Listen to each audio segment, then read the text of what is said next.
I grew up in Texas. I still live here along with my family, who will also be mentioned in this story.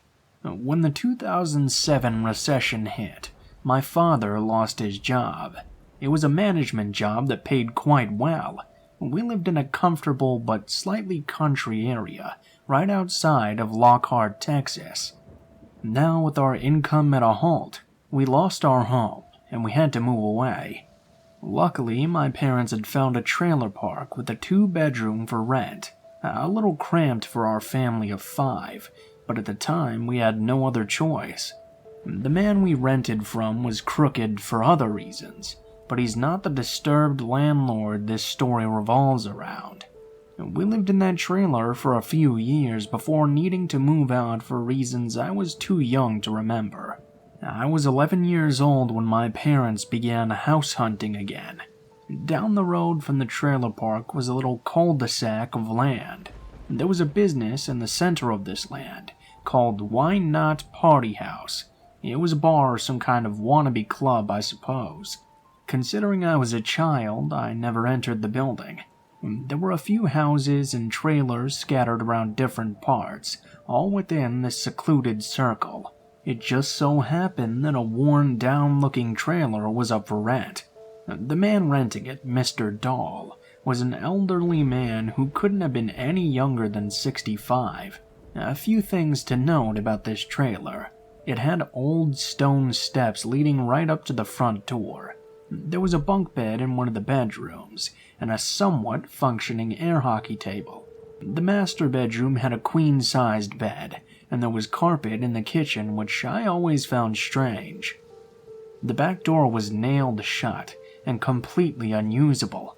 If that wasn't enough to make you say nope already, let me say it also had quite a bit of a mice problem. My family is working class, my mother is disabled, and with my father out of work, we relied completely on her disability check. We had no choice but to rent out this trailer or be homeless. The entire deal was strange, and honestly, sad this was the position we were in, but my parents rented out this trailer on the agreement of words only. There was no official lease that was signed, nor was there any sort of legal documentation that proved we were renting from this man. Before we moved in, Mr. Dahl took it upon himself to build a new deck for us, to replace those old steps. He even built a little picnic table for us to sit outside together. As a child, it completely blew my mind. This stranger could be so kind to craft these things without being asked or wanting any money. It seemed like an act of pure kindness. I mean, a bad person would never do that sort of thing, right? The first few weeks of renting from him went by without a hitch. The master bedroom had no light bulbs, and we weren't there long enough to change them, so my family and I all slept in the living room. Something about the bedroom with bunk beds seemed scary to me. I'm not sure how my brothers felt about it, but neither of them ever slept in there either. As I mentioned previously, we relied completely on my mother's disability. This meant that sometimes we were late on rent and had to pay the late fees. Other than that, Mr. Dahl would usually be very understanding about everything, despite being a little bit irritated. My mother's check hit every first of the month, which is also the month for bills. Her, my father, and my older brother got into the car and drove into the city to take care of some bills and get a money order for rent. I was left alone in the trailer with my oldest brother. It was a time when we had no internet or cable, just VHS movies lying around. I was in the hallway. Come to find out, the trailer was flipped and the front door was the one nailed shut after all. Playing with my Wii. Legend of Zelda Twilight Princess to be exact. Something I need you all to note. We had no keys to this trailer. The only person with a set of keys was Mr. Dahl. So that meant we were unable to ever lock the trailer whenever we left. As I was playing my game, right in front of the door that was locked, I saw the knob begin to turn. No knocking at all. The knob jiggled, and our landlord tried to pry the door open twice, but was unable to do so successfully. I just froze and realized it was him. He must have assumed no one was home because the car was gone, but the door was locked, and I thought I was fine to continue playing my game. 11-year-old brain after all. My brother was in the living room, and we both heard this noise. At first, I thought it was a dog barking, and my brother heard it too. But the longer we listened, we realized it wasn't an animal, but the sound of people yelling. My brother went over to the front door to investigate the noises, and me being a small scared child, I followed right behind him, of course. Both of my parents were standing out in the yard. My mother was furiously shouting at our landlord, who was sitting in a farming vehicle. I'm not sure what the name of it was. I just remember it had a very long piece attached to it. She was visibly angry, and her voice was laced with rage. My father was yelling at him too, but it was so long ago that I don't remember exactly what was being said. My oldest brother asked what had happened, and here's how it goes. My parents had just pulled up to our trailer with the money order for rent. When they did, though, they caught Mr. Dahl backing up the farming vehicle against the door, the only exit in that trailer. My mother went into full protection mode knowing her 2 children were still stuck inside. She confronted him immediately. Luckily, he backed away from the door, but he was still operating the vehicle. I believe she threatened him, and after they had an exchange of words, he whipped the vehicle around fast and aggressively close to my mother. He even almost ran her over with it. My parents were obviously bewildered about what they had just witnessed. They didn't know what to do, so they called the police. When the police showed up and my parents explained the situation to them, they said it was no use because we had no legal agreement of renting out the trailer. The officers shrugged it off, said there was nothing they could do in the end because no one was injured. Apparently, trapping 2 children inside a trailer that's a fire hazard isn't exactly illegal. We only spent one last night in that trailer. We no longer felt safe there. We packed up as many things in our car as we could, but unfortunately we didn't have the money to rent a moving truck for the rest of our furniture. We stored the belongings we took with us at my grandparents' house, and we rented a motel room. It was about a week later after this all happened when we tried going back for the rest of our belongings. We wanted no confrontation with Mr. Dahl, so we showed up to the trailer at night. It was dark inside, and the porch light was off. My father and oldest brother went inside the trailer casually. Me, my mother, and my older brother were outside waiting in the car. It had been no less than 5 minutes when my father and oldest brother ran out of the trailer with speed I've never seen before. They hopped in the car and pulled out of there like some scene in an action movie. My mom became terrified and was demanding answers. Apparently, they went into the master bedroom first, which was an immediate right when you walked inside. They were just going to grab a box of paperwork we had to leave behind when we left. Out of the corner of their eye, though, they noticed something lying in the bed. Not just lying there asleep, but completely naked. It was Mr. Dahl, and right beside him was a gun. We never went back into that trailer. We never recovered the rest of our furniture that had sentimental value. It was family members, living and deceased. It's been almost a decade since this all happened. My mother and I discuss it every now and then, but we're thankful that time is behind us.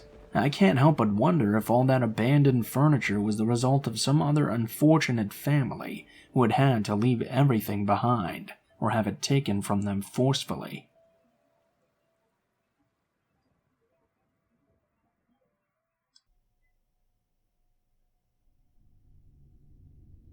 My mom was always very cautious of the bad things that could happen to her children.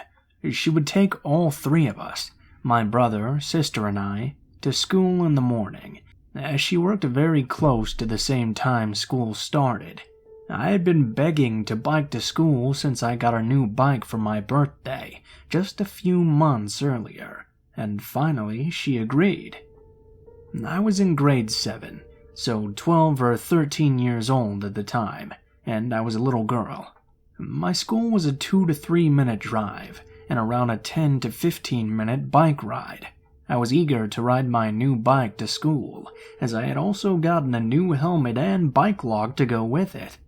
School started at 8:30 to 9ish, so I would leave at around 8. I liked to hang out in the yard with my friends before school started, so I would always leave a little bit earlier. The route to school was pretty much one straight line down one main road in my city.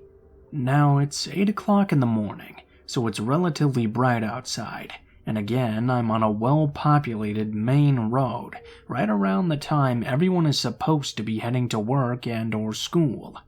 I'm about halfway to school at this point, and I decide to cross the street. Not at a crosswalk or traffic light, mind you, just kind of jaywalking or jay-biking, if you will. As I'm stopped in someone's driveway, looking both ways to cross quickly, I notice a black car pull up to my left and park right along the side of the road. It's a two-door Honda Civic type looking car from what I can remember. I'm 21 years old currently, so it was a while ago, and all of the windows were tinted. I didn't think much of it. The only thing that crossed my mind was that maybe I was blocking them from getting into their driveway, so I continued on trying to quickly cross the street. From the corner of my eye, though, I see a man, dressed in all black with his hood pulled up to hide his face, get out of the driver's side.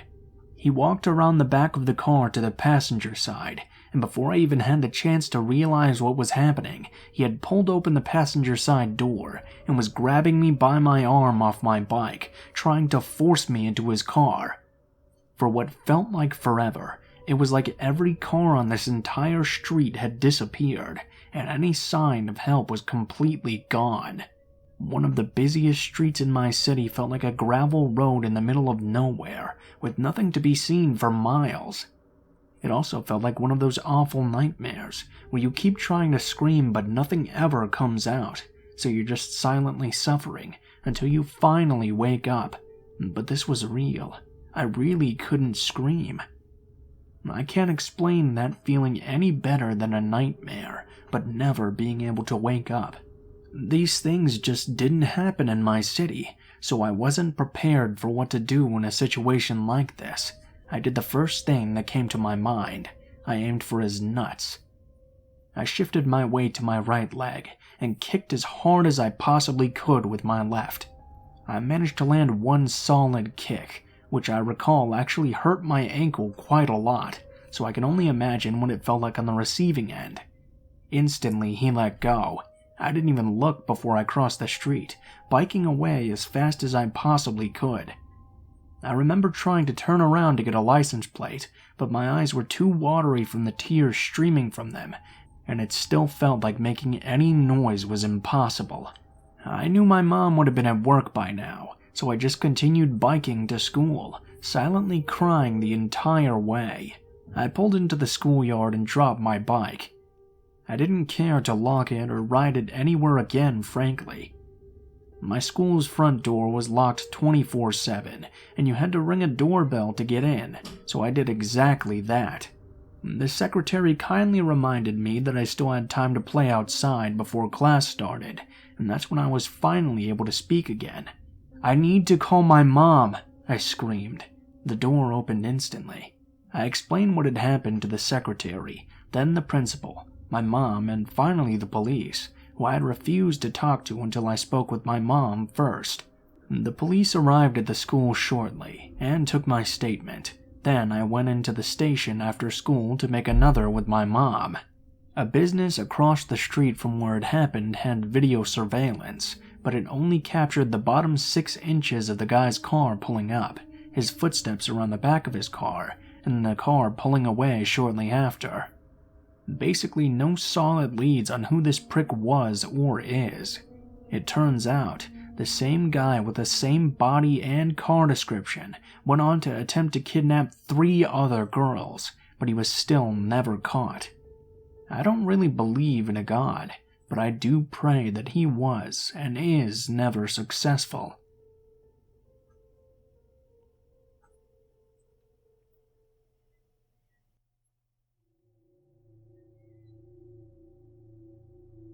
Hello, I'm French, so I apologize in advance if there are any mistakes.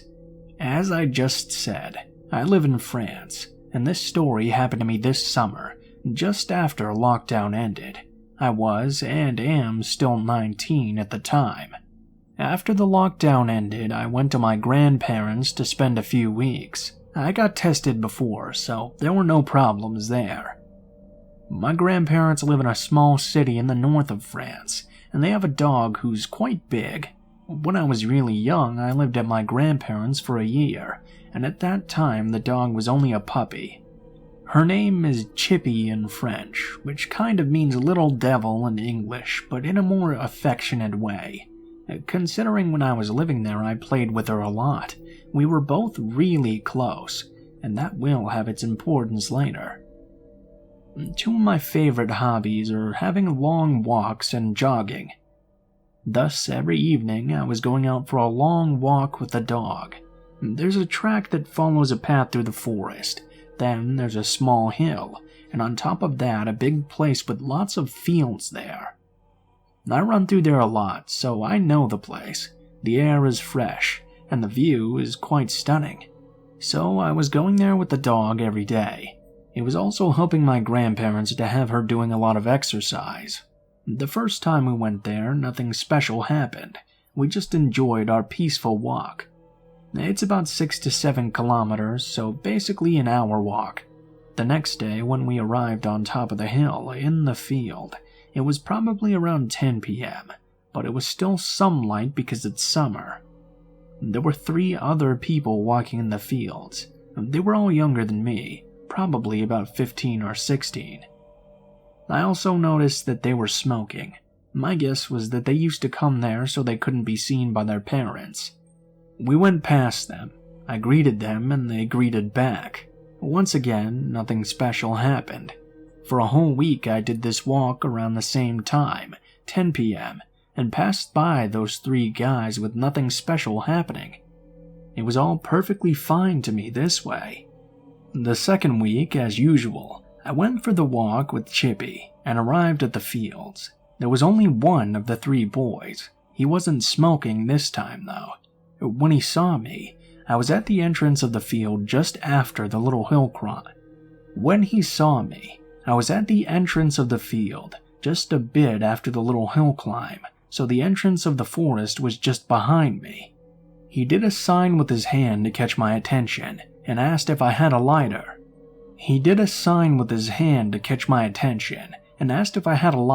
Which I actually did have in my pocket. I told him sure, so he walked over to me, the hand in the pockets of his hoodie. When he started to come closer, for some reason I felt a shiver.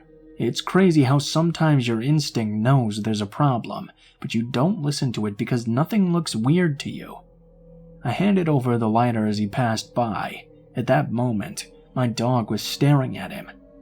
Then everything happened so fast. He did a really fast movement with his hand, coming from the hoodie, and I only could see something shining. I just had a reflex of throwing myself back, so hard that I fell down. I just realized that it was a knife he was holding, and he had just tried to walk up and stab me. What saved me was my dog, God bless her. When she saw the boy try to stab me, she jumped on him, and he fell down. I immediately got up to my feet, and heard something behind my back. From the entrance of the forest, I saw 2 guys wearing animal masks come running right at me. I assumed they were probably his 2 friends.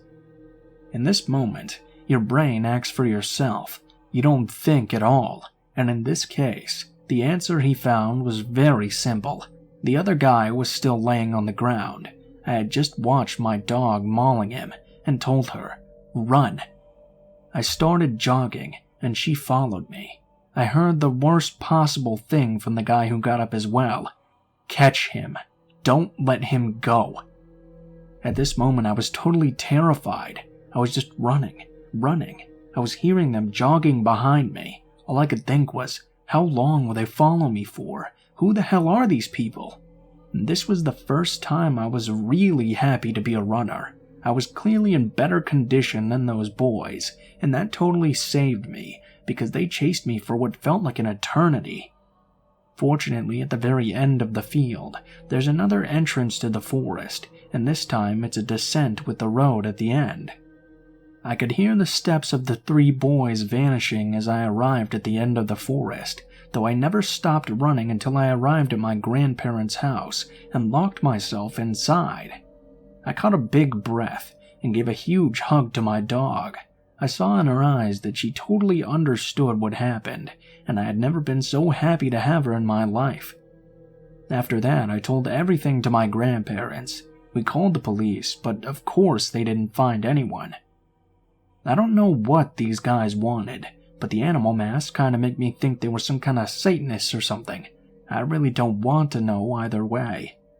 I still do long walks with Chippy the hero dog, but now I go a bit earlier, into places with a lot more people around.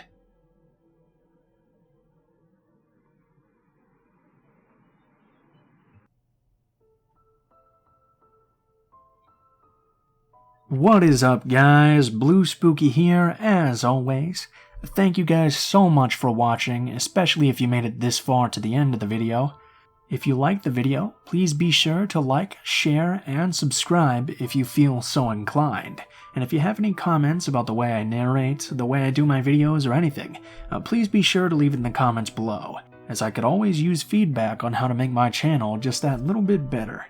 For those of you who are at all interested about my life at all, the next school semester begins on August the 22nd, so that means it's going to be starting pretty soon, so I'll be going to school. I don't think that's going to affect the schedule at all. I'll still be making videos once every 2 days or so, since I really feel like that schedule is the most comfortable for me, and I really enjoy making videos, and it helps me relax during all this craziness going on. Anyway, I just wanted to let you guys know that in case something does affect the schedule, I will let you guys know right away. As always, if you guys want to contact me at all, then please be sure to take a look in the description below. It contains links to all of my social media, including my Gmail, Twitter, Facebook, and Twitch accounts. If you guys would like to get a fast response, be sure to message me on either Twitter or Gmail, because those are the ones I check most often. I don't check Facebook quite as much, so it might take me a little bit longer to reply to you on there. If you do decide to send in a story, please be sure to include the name of the story if it has one, what type of story it is in the tagline if it applies, and also be sure to include how you would like to be credited in the description of the story the video appears in. Please, if you guys send in stories, make sure it's at least a couple of paragraphs long with as much detail as you are comfortable describing, and please make sure it follows basic grammatical etiquette, because sometimes I get stories that are just a little bit too short. They're only about a paragraph or so long, and those take me about 30 seconds to read, so they're just a little bit too short to be put into the videos, unfortunately. As well, I must shout out my friend Alan, who does horror art, and he also does commissions as well, and sells his own merchandise and stuff, and has his art in galleries and everything. Links to all of his social media will be in the description below as well. Be sure to check him out and give him some love, because he is a very good personal friend of mine, and he also does some excellent art. If you're curious about the music used in this video, it can always be found in the description below the video in the order which it appears in. I have links to the artists as well. As for the new channel, I'm still not sure what I'm going to do with that. I will try to give it a shot this weekend. I was a little bit busy getting ready for school and stuff this semester, so we'll see how that turns out. I still got to decide on mascot and everything for it too. Anyways, I think that's pretty much it, guys, so thank you so much for watching, and I hope you guys have a wonderful day.